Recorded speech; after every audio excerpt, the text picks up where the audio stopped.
Step 1. Setting goals. Establishing your baseline for success. To get to your goal setting screen, click on My Account across the top, and on the left side click on Goals, and this will take you to the goal setting screen. Goals are important because this is going to help you to document where your current business is, as well as setting a target for you to aim for. So begin by deciding your annual revenue goal. Next, jot down 3 or 4 goals that you have for your business, whether it's increasing revenue, increasing sales, or maybe even lowering overhead. But don't forget to include deadlines.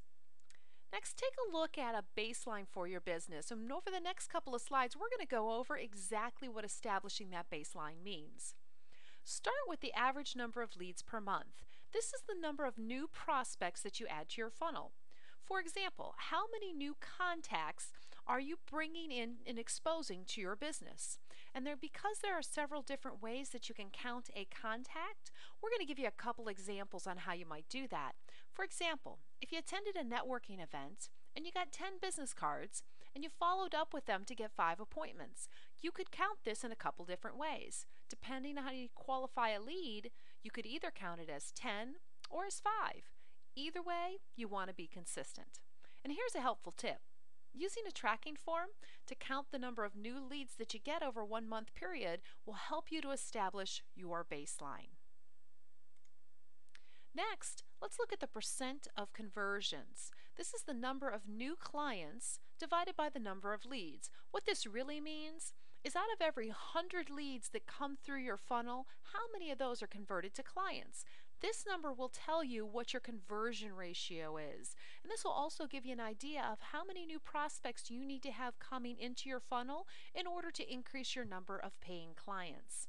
And of course, just like with our previous example, there's a couple of different ways you can count this number. Let me give you an example. A client agrees to your service in May, but the contract doesn't begin till June and you're not paid till July. When do you count the client? Well, depending on how you qualify a sale, you would either count the sale when the contract is signed, or when services begin, or when you're paid. Either way, be consistent. There's no right or wrong answer here, but just be consistent month to month.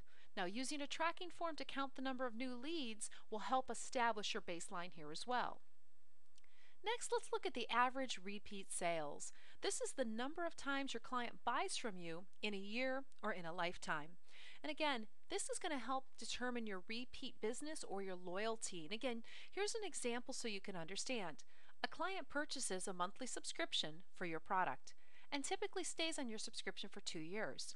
You can count this a number of different ways. Depending on how you qualify a repeat sale, you could say 24 months or 2 years. Either way, be consistent in your tracking. Now, here's a helpful tip. Go through the records of all your clients, or if that's too large, just your top 50, and determine the average number of repeat sales. If this isn't trackable, immediately implement a tracking system to be able to get these numbers. Next is your average revenue per sale. This is the amount that your client spends on a purchase with you. And again, there's different ways to count this, so let me give you an example. A client buys a product for $30 and then on the next order pays $60 for 2 of the same product. How do you count this? Well, depending on how you qualify a sale, you could either count that as 2 sales or as 1 sale. But either way, you have to be consistent. So if you're working with a bookkeeper, here's a really helpful tip. Just ask them for the average revenue per sale and they'll be able to give you an accurate number.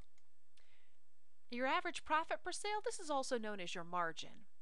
And let's give you an example. If you buy a product at $1 and you sell it for $5, additional fixed costs are $2 and additional variable costs are $1.